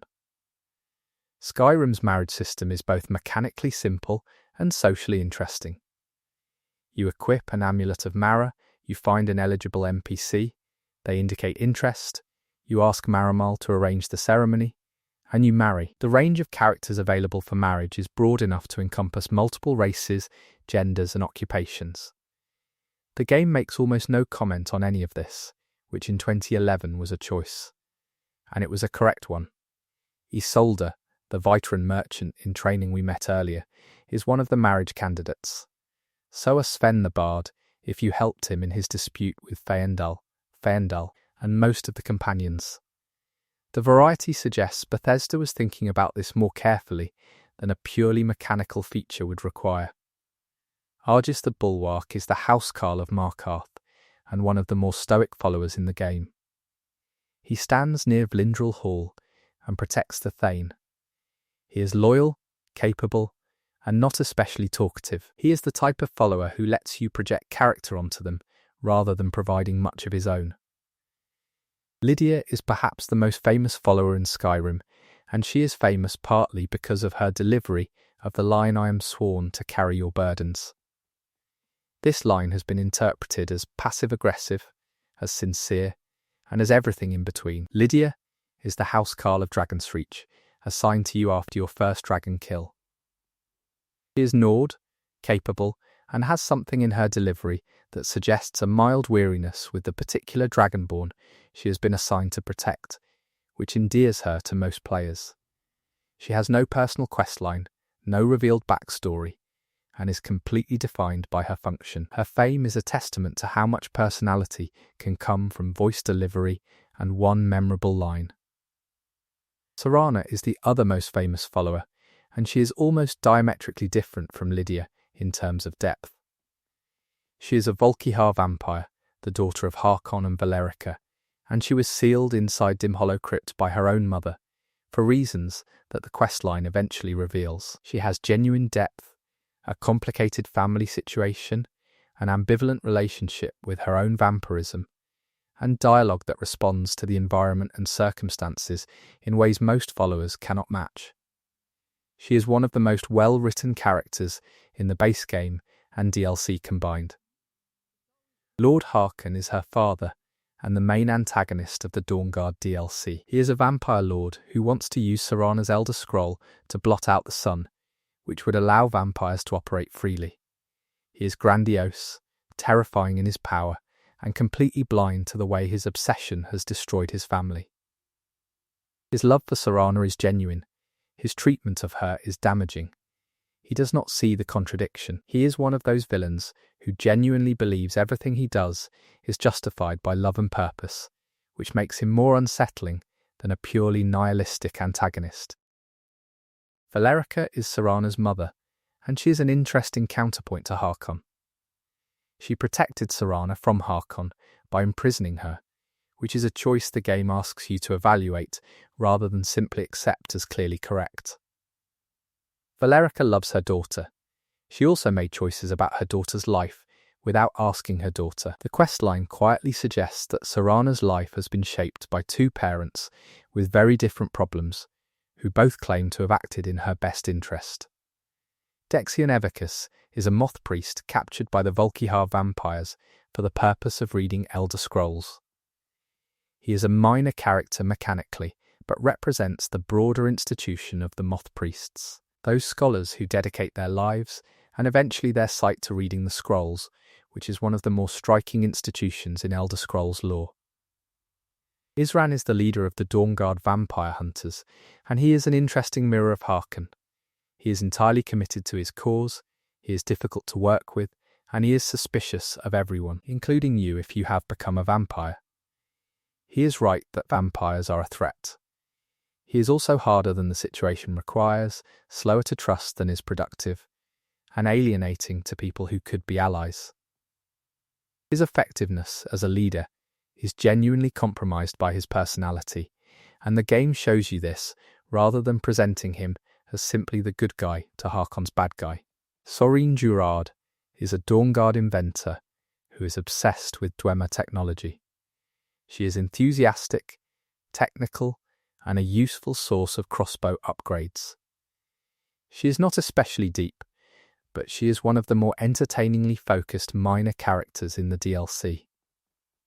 Gunmar is the other major Dawnguard recruit, and he is a Nord beast hunter who specialises in armoured trolls. He is straightforward, pragmatic, and effective. He is the Dawnguard equivalent of a good Enko, excellent at execution, not much interested in the bigger picture.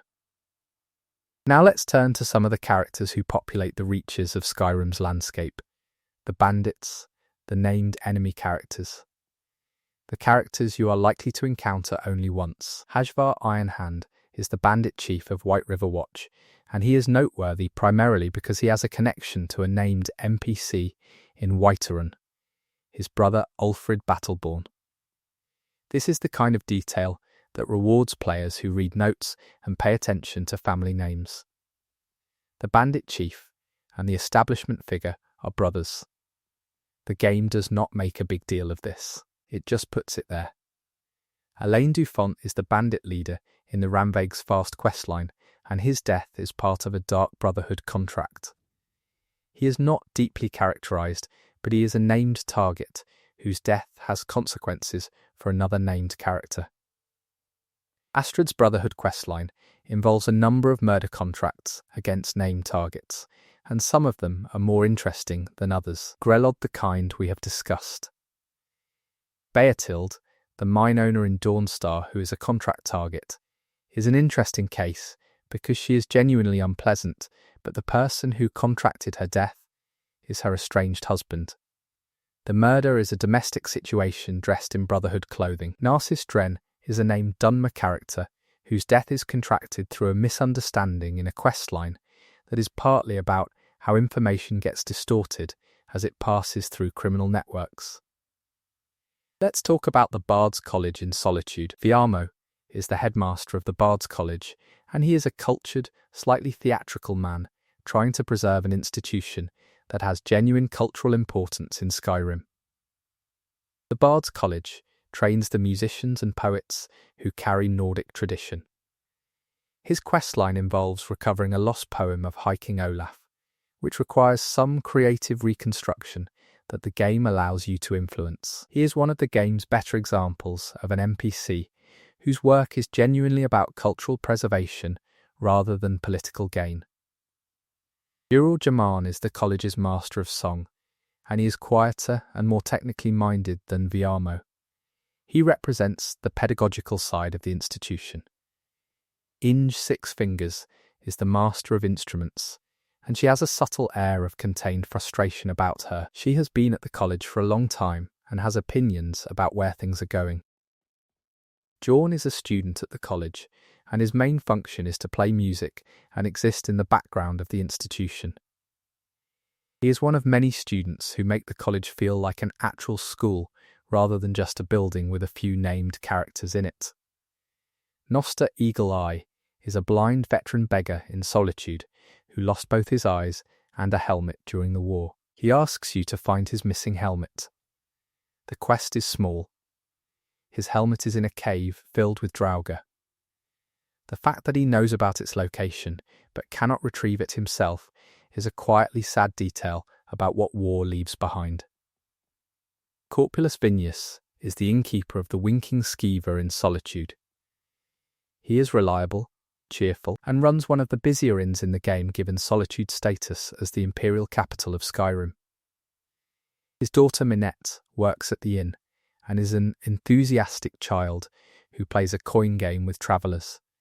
His son Sorex wants him to retire.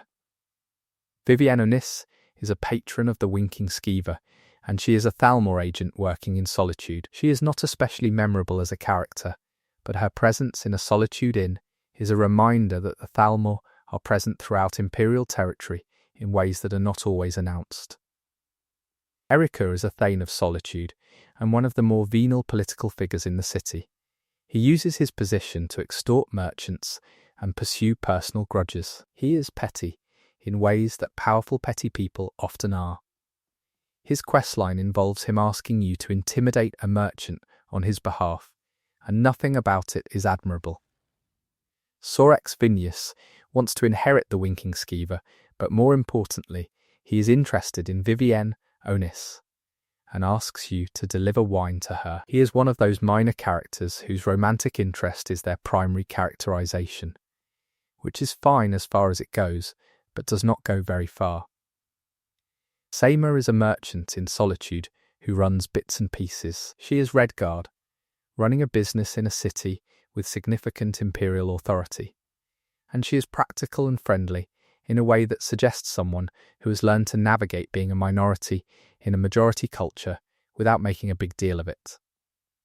Tari and Enderi are Ultima sisters who run Radiant Raiment in Solitude. Tari is the aggressive saleswoman, immediately critical of your appearance and insistent that you need new clothes.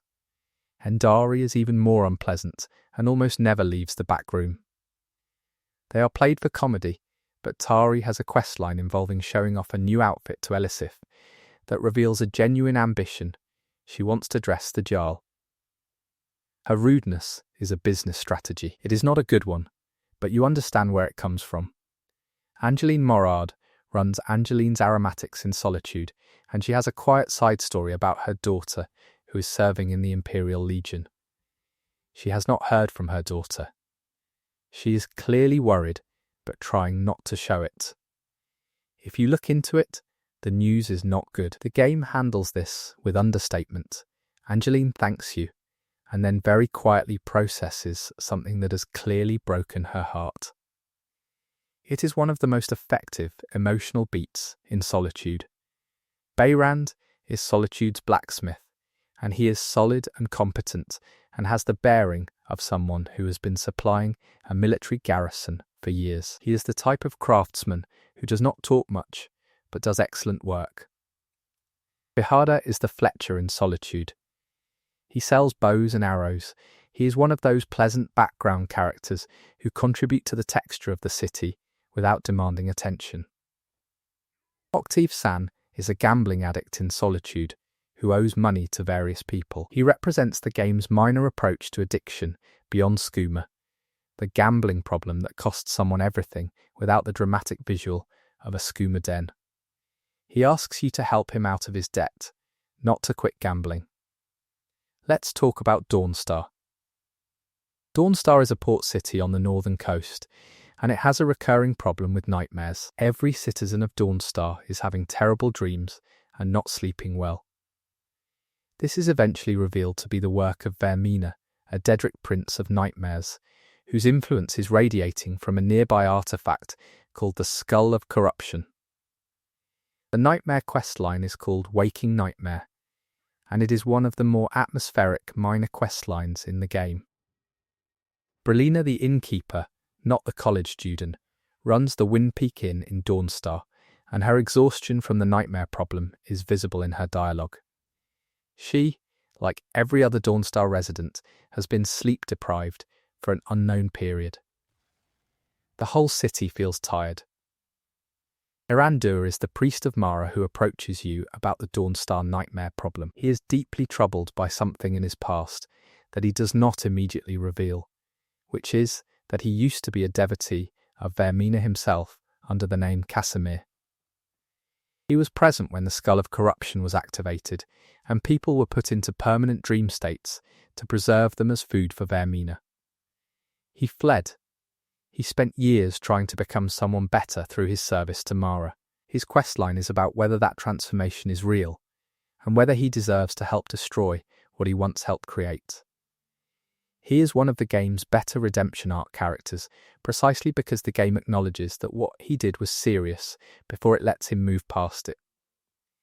Eirgnir is a miner in Dawnstar who has been having particularly bad nightmares.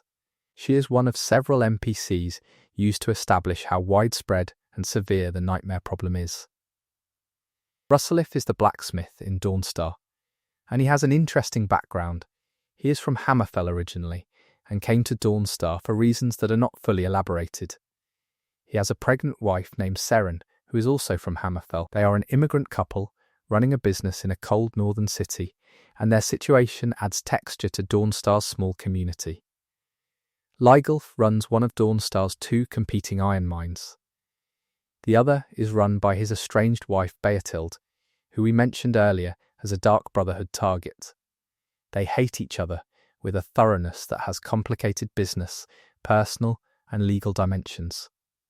Their feud is the kind of small-town bitter divorce story that plays differently in a game about dragons, which is exactly why it works. Let's now move to Solstheim and the Dragonborn DLC, which has some of the best NPC writing of any content in the game.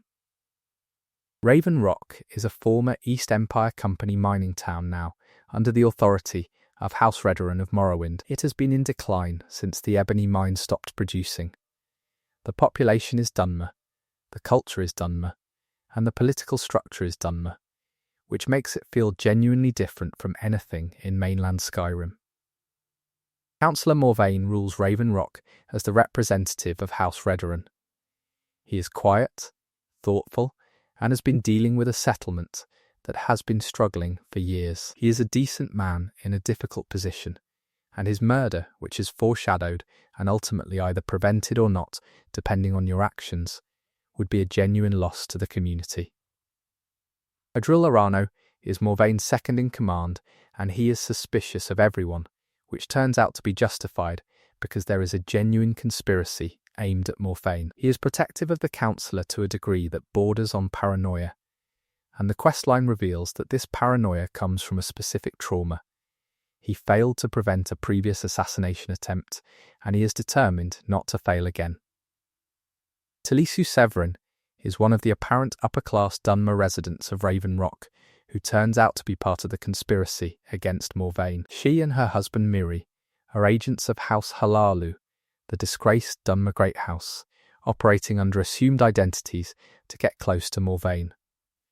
The depth of their cover, their genuine integration into Raven Rock's community over years, makes their betrayal more effective as a story beat.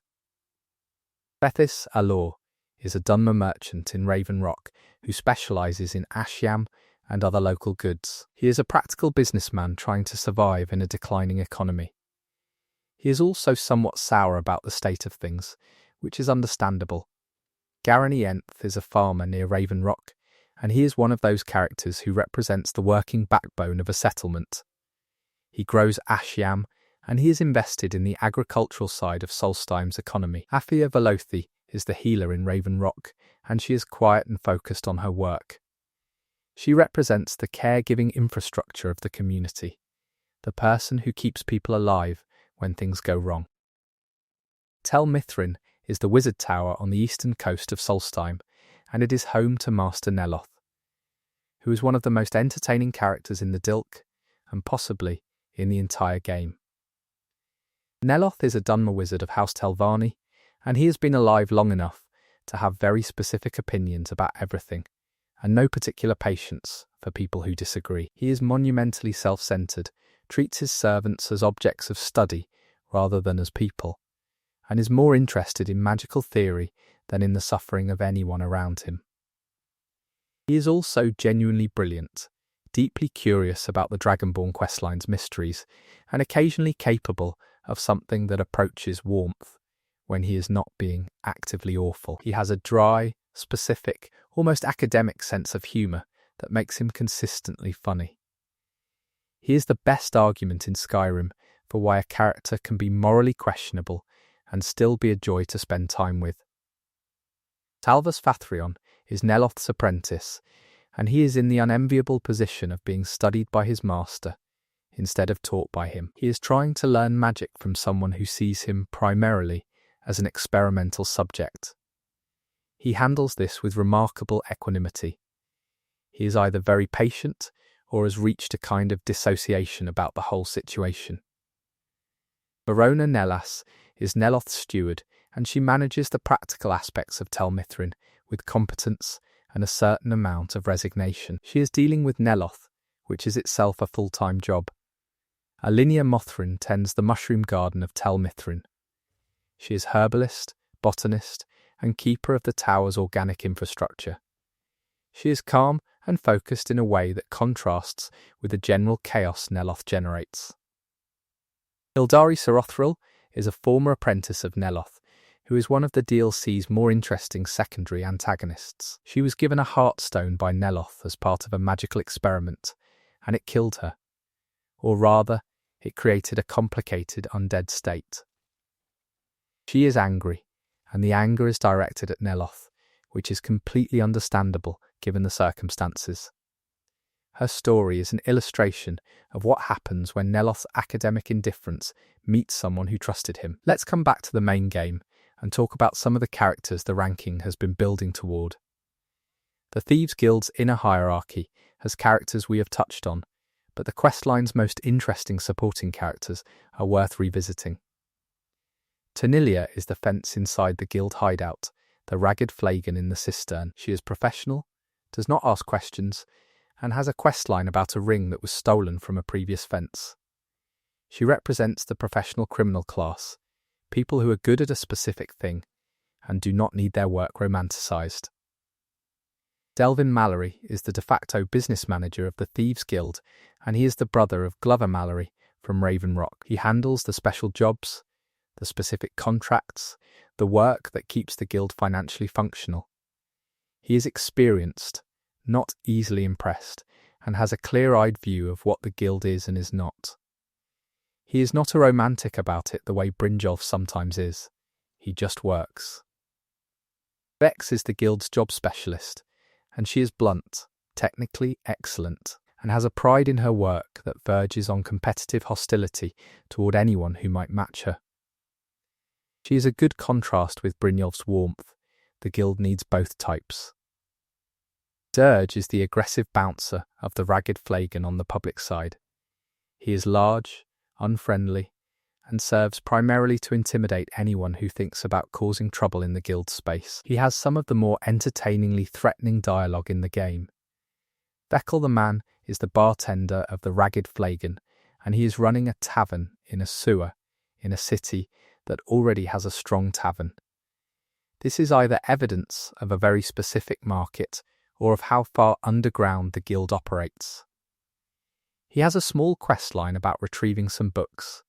He is interested in Tanilia, who is not especially interested back.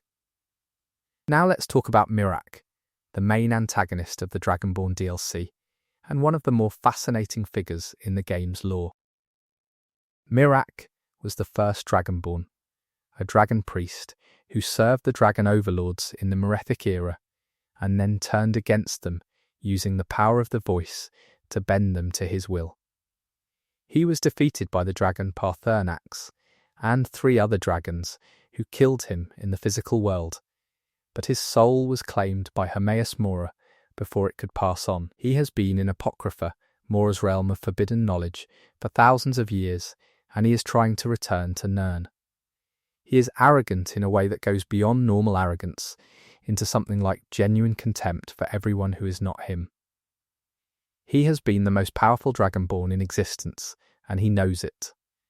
His relationship with Hermaeus Mora has given him power and taken his freedom, and he has made his peace with this, the way people make peace with prisons they cannot escape. His interaction with you during the quest line, the way he treats you as both a rival and a stepping stone, is one of the better villain characterizations in the game. Hermaeus Mora is the Daedric prince of knowledge, fate, and memory.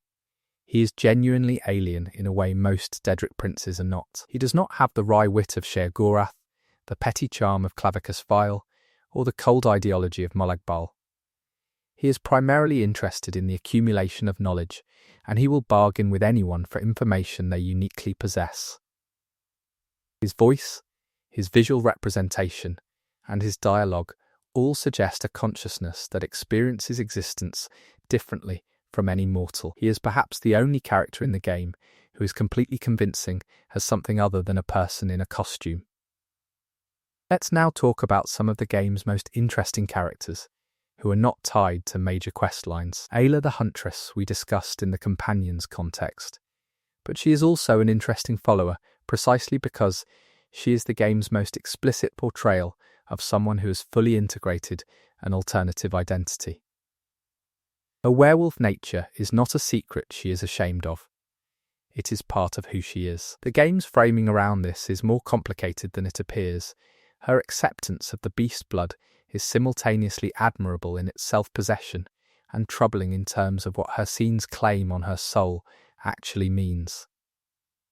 Dirkethus is an Argonian, trapped in Darkwater Pass, and he is the only Argonian follower in the base game. His captivity there seems completely unjust, and his rescue is straightforward. He is not deeply characterized, but his rarity makes him valuable to players looking for companion variety. Janassa is a Dunmer mercenary who can be hired from the drunken huntsman in Whiterun. She is cold, combat efficient, and openly comfortable with morally questionable assignments. She is one of the few followers who explicitly approves of dark deeds rather than tolerating them or staying silent. She enjoys it. This is either a feature or a warning depending on your approach to the game. Teldrin Cero is a Dunmer mercenary on Solstheim, and he is, by follower conversation standards, remarkably well written. He has backstory he will share if you ask. He has opinions about Solstheim, about the Dunmer situation, about magic and combat. He is the kind of follower character who suggests what all followers could be if Bethesda consistently put this much work into them. Uthgerd the Unbroken is a Nord warrior who hangs around the Bannered Mare in Whiterun, having been expelled from the Companions after accidentally killing a fellow initiate in a sparring match. She is still angry about it. Her guilt and her anger have fused into a kind of aggressive defensiveness. You have to defeat her in a fistfight to recruit her, which is an interesting requirement for someone whose history involves exactly that kind of violence getting out of control. Kosnak is a Breton labourer in Markarth, who is also available as a follower. He is a drunk who has made a kind of peace with his drinking, and his outlook on life is genial in a slightly defeated way. He is one of the game's more endearing minor follower characters, precisely because his ambitions are modest. Ogle is a follower available in the Orc strongholds, and his mechanics are simple, but his context is not. The Orc strongholds have their own social structure, their own codes, and their relationship to the rest of Skyrim is defined by a mutual suspicion that the game depicts honestly. Orcs in Skyrim are not quite integrated into society. They are tolerated. Some of them have left the strongholds to join society in various ways, and those characters tend to have the additional layer of navigating a world that was not designed with them in mind. Mothgrow Bagel is the blacksmith in Understone Keep in Markarth, and he is one of those orcs who has successfully integrated into a non-orc institution. He is professional, skilled, and has navigated the social dynamics of a Dwemer ruined city without apparent drama. He is a minor character whose existence says something about the range of orcish experience.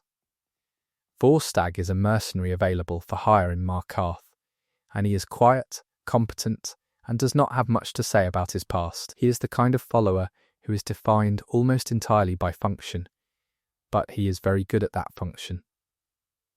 Let's talk about the orc strongholds properly, because they have their own interesting characters.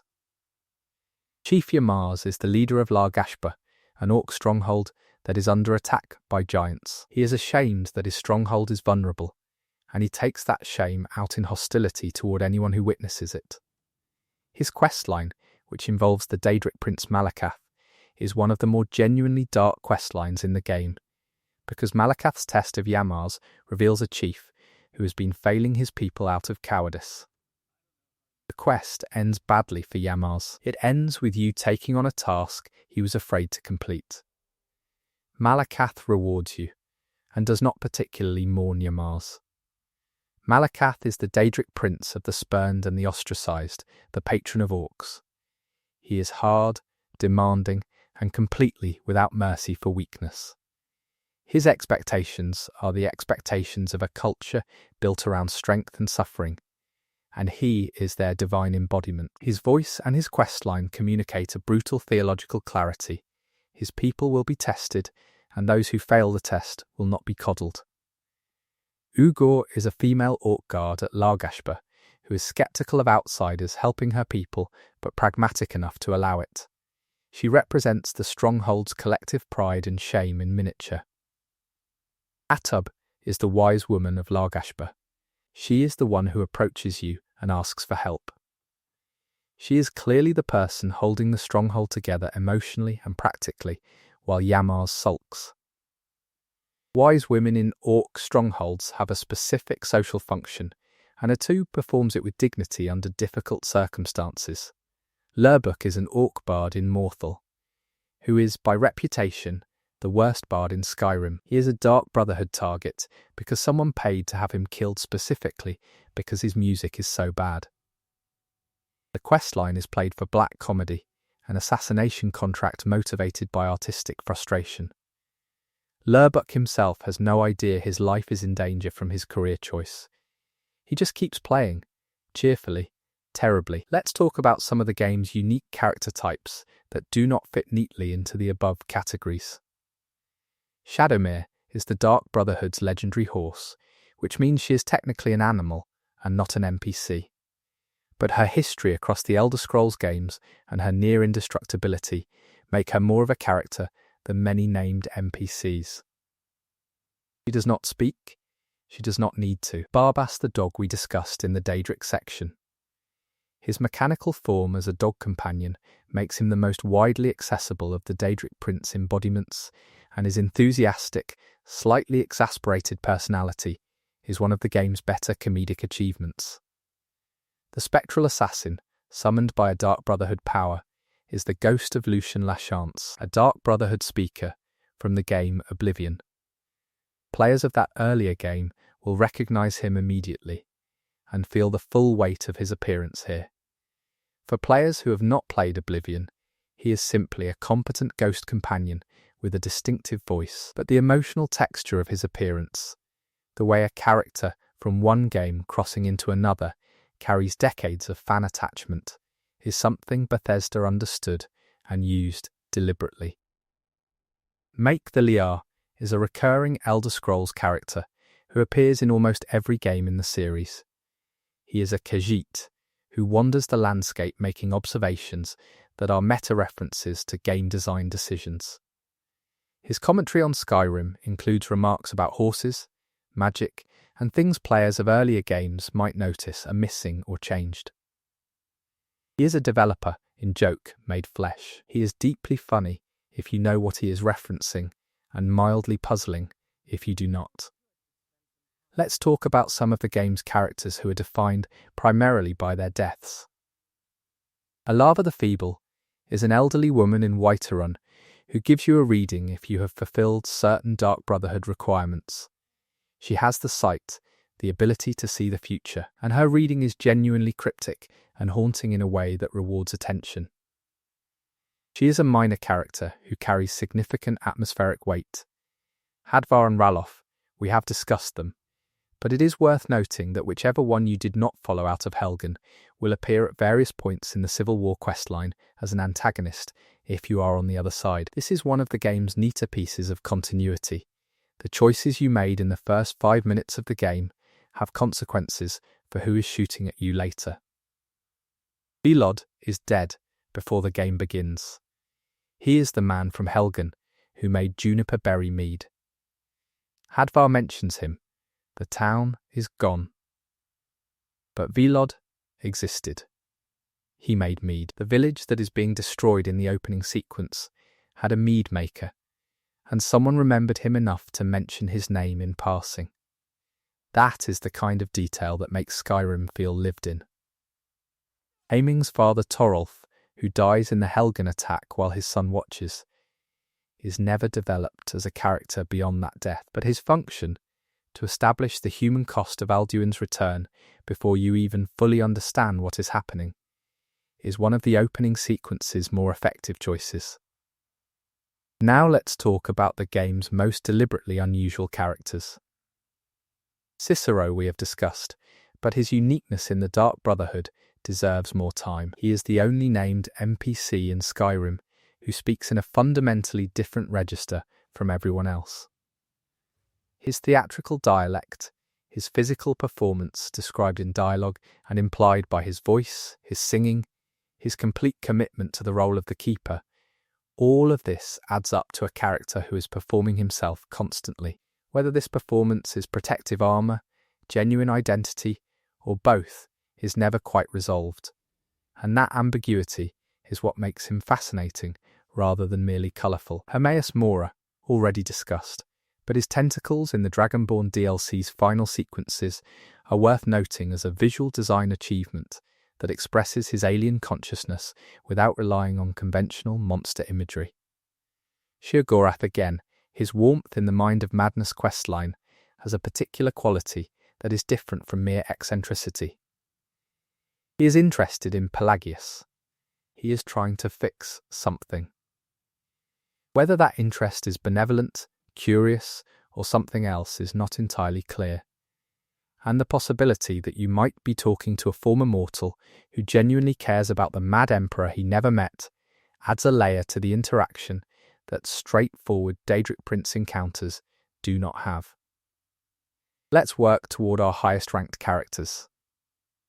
Paarthurnax is first. We have established why. But let's add one more dimension. He is the character who most clearly articulates what the game is actually about at its philosophical core.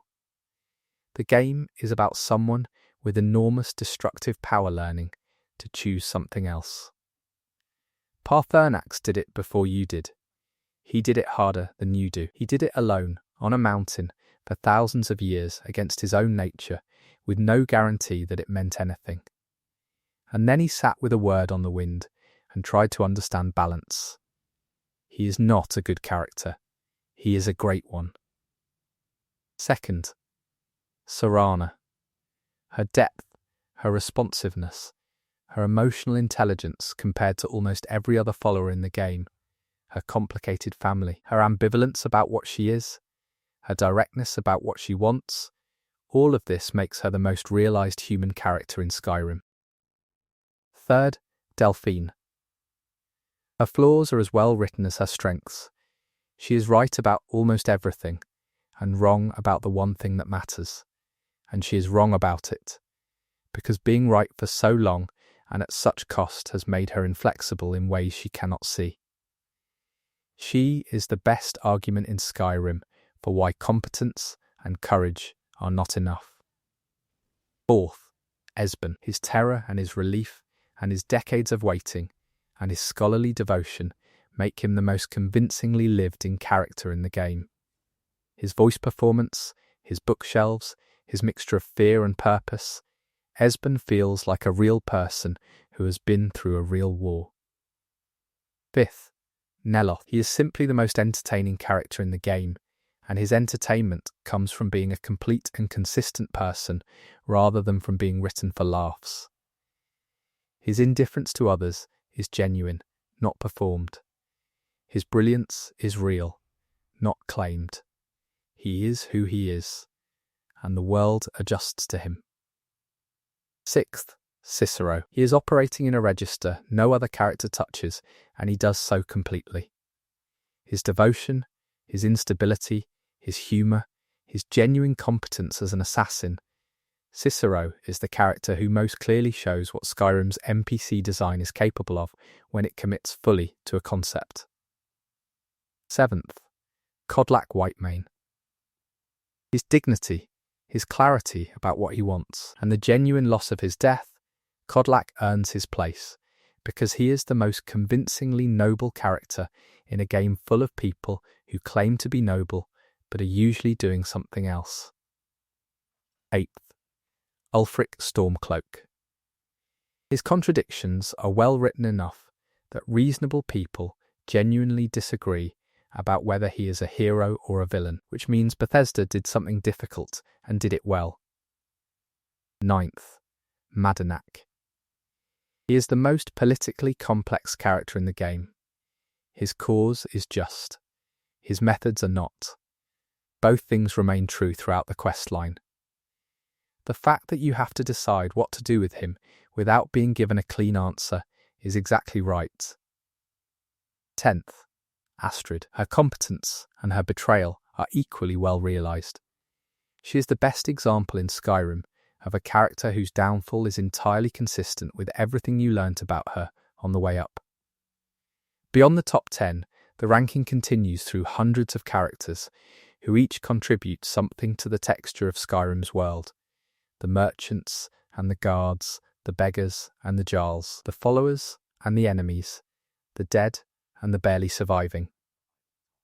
The 1009 named characters in this game span an enormous range of quality and complexity, but very few of them are purely empty. Almost everyone has something, a name that means something, a line that reveals something, a position in the world that points toward a story the game does not fully tell. The Imperials in the opening execution sequence, who are about to cut your head off before the dragon arrives, are named. You can look up their names. Someone put names on the people who nearly killed you in the tutorial. That level of commitment to the texture of the world is why people are still talking about Skyrim 15 years after it came out. The bandits have notes. The notes have feelings. The feelings are for people with names. The people with names are connected to other people in the world, living lives that were interrupted by a dragon crisis, a civil war, a Thalmor occupation, a vampire plague, a cannibal cult, a werewolf order, and a dragonborn wandering through and changing everything. Every one of those 1009 characters was standing there before you arrived, and most of them will be standing there after you leave.